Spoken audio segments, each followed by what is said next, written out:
All right, kind of a curious discussion this afternoon about Todd Monken and Kirby Smart from our friend Paul Finebaum. Here's what he had to say about I think he was talking to someone, and he went on to say this. He said, if Todd Monken keeps going and interviewing with the Tampa Bay Bucks, Kirby Smart is probably content to let him go. Don't forget that Georgia has, talking about Mike Bobo in the wings. If you want to go to the NFL, go to the NFL. There aren't that many college assistant coaches who are worth $3 million a year. Um, so I don't know if this was seems like it was just sort of off the cuff to me more than anything else. Real quick, the one reason why I think it was more off the cuff than anything from Paul is this is a situation where I'm only aware of Todd Monken interviewing with the Bucks once. Secondly, he's interviewed with the Ravens twice, but there's been a couple other people who've interviewed with him. I think just my general view is that if Todd Monken would like to come back to Georgia, if it works out that he comes back to Georgia, that would be something most people at Georgia, including Kirby Smart, would like. Now, I might be in the dark on things. I don't know, but Georgia's been very successful with him. They won two national championships. We've got a book about each. Make sure you're picking up Double Dogs today. Don't get left out of either of these books. The links are down below. Go ahead and punch it. This is one of the plays that helped Todd Monken get Georgia to another national championship offensively. But this was a play from Stetson that was an all-out blitz from Tennessee. They rushed six guys, they blitzed six guys. They brought six to the line. And Stetson saw this linebacker coming out and rolled out away from him and eventually scored a touchdown by hitting the ball on the pylon with two hands and the ball. Make sure you're picking up that up today. We're at the point where the book is being printed, and that takes a little bit of time, so you don't want to order it and have to wait.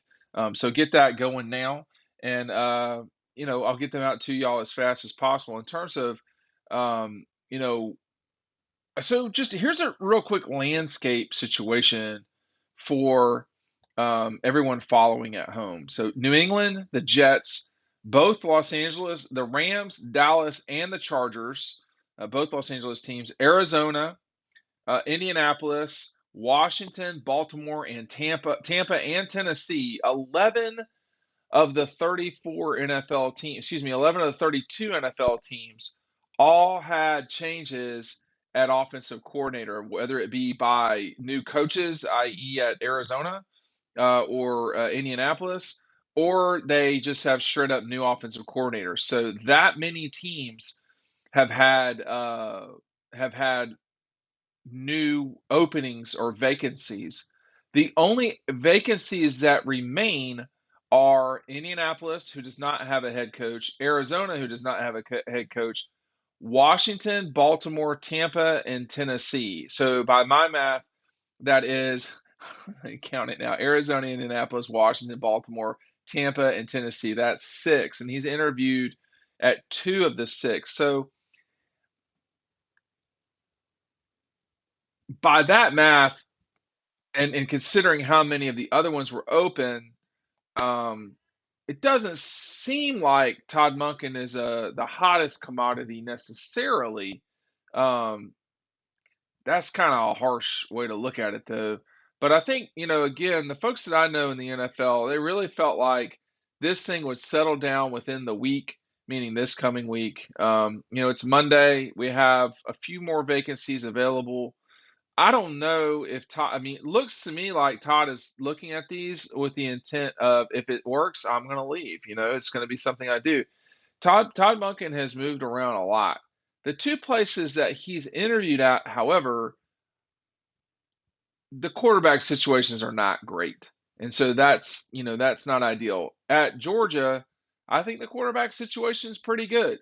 I mean, one thing I talked with Todd Monken about heading into the Ohio State game was, and one thing we talk about in Double Dogs is that Stetson wasn't totally sure how where he was coming off the national championship game. That's according to Todd Monken, and he wasn't certain that he wanted to know the landscape kind of.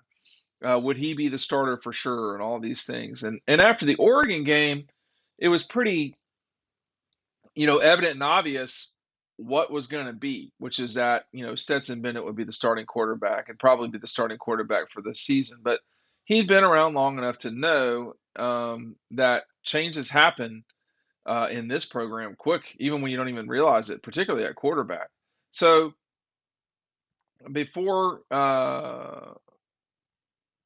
making a decision about coming back or leaving, Stetson, talked with Kirby.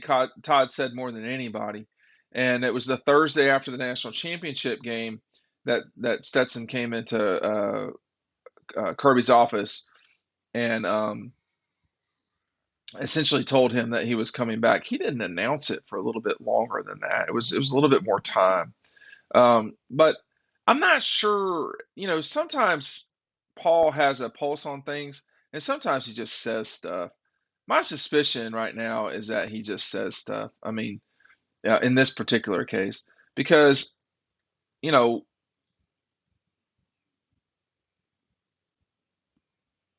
the NFL is an easier gig than a college assistant coach. I mean, you're just as likely to get fired, um, but you you don't have to recruit. I mean, the only time off that these college coaches get is perhaps Christmas Day. Will Muschamp told me one time that Thanksgiving was just another meal. They get Christmas off sometimes. It depends. They get just after signing day, which is this period of time right now. They get just a little bit of time in um, in the summer, not much. So it's a really rigorous schedule. Now, I'll say this for those of us who own our own businesses and we work a lot too. Now the stress maybe isn't the same, but the demands are not the same, I think. But a lot of people work hard jobs. And the question is, does Todd Monken want an easier job, what I would describe as an easier job, making about the same amount of money? Now, a lot of y'all, if you take Georgia out of the equation, know what you would do. You would take the easier job. I mean, it makes sense to do that. So I don't know if Georgia will go, hard in and say, hey, here's another 60% raise. That would put him well over $3 million dollars a year. Um, but and what I can't get a straight answer from the folks that I know in the NFL about is how much are these offensive coordinators making?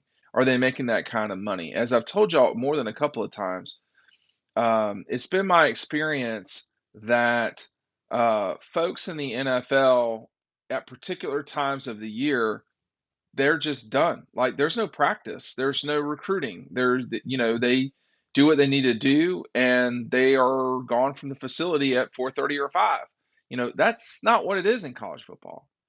There's always another person to recruit. There's always, well, that's really it. There's more to recruit. And some coaches are getting annoyed by the NIL stuff. I don't know that Todd Monken is one of those folks.